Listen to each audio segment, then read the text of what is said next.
Rwanda rwongeye kwibutsa ibihugu by'i Burayi cyangwa se umuryango w'ubumwe bw'u Burayi ko igihe cy'ubukoloni ngo cyarangiye, ugiye ngo baba barabyibagiwe.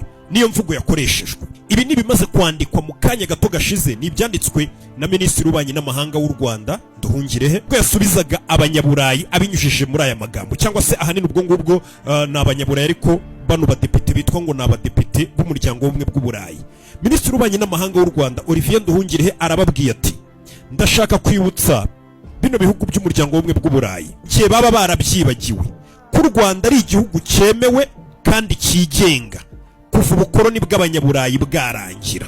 Ngira ngo murabizi igihe u Rwanda rwaboneye independence nyine, igihe ubukoloni bwashiriye, byo yababwiraga ati u Rwanda ni igihugu cyigenga, ni igihugu cyemewe kuva ubukoloni bw'abanyaburayi bwarangira.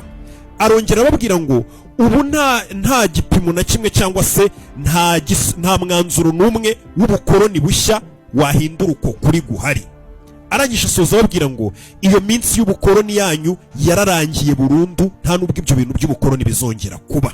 Wakwibaza uti kuki Minisitiri w'Ububanyi n'Amahanga yasubizaga bano banyaburayi gutyo ngo u Rwanda ni igihugu cyigenga, ubwo bukoloni bushya, ngira ngo ubukoloni bwa kera bwararangiye, ariko hari ubukoloni bushya bagenda bazana bitewe n'ibikangisho n'ibindi nk'ibyo ngibyo bajya banyuzamo bagakangisha ibihugu hirya no hino, cyane cyane bya Afurika.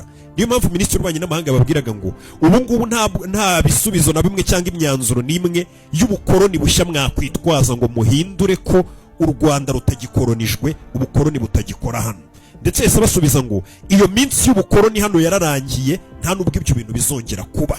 Hanini hano yasubizaga uwitwa Philip Dam, aho uhagarariye uburenganzira bw'ikiremwamuntu, cyangwa se n'ubu ngubu ahagarariye ni director mu muryango umwe bw'u Burayi, ariko uharanira uburenganzira bw'ikiremwamuntu. N'umugabo nyine yasubije, ariko uwo mugabo yarashizeho linki anagaruka ku myanzuro yafatiwe u Rwanda nijoro ubwo abadepite bari bahuye hari ku munsi w'ejo. Wenda kugira ngo ubyumve neza intandaro y'ibi byose, yo kugira ngo Minisitiri w'Ububanyi n'Amahanga mubone abwira bano banyaburaya bibutsa ko igihe cy'ubukoloni cyarangiye, ubu u Rwanda ari igihugu cyigenga, ahanini byari bitewe n'agasuzuguro kagaragaye ku munsi w'ejo. Umunsi w'ejo abadepite barateranye b'umuryango w'ibihugu bigize ubumwe bw'u Burayi. Abadepite mu guterana bagiye bakora muri iyo nama yabo, cyangwa se muri iryo huriro ryabo, bagarutse ku gihugu cy'u Rwanda, barakinjirira cyane, binjira muri systeme z'ubutabera, bita umukuru w'igihugu umunyagitugu, n'andi magambo menshi cyane yo gusebanya bagiye bagarukaho bakoresha ku mukuru w'igihugu cy'u Rwanda.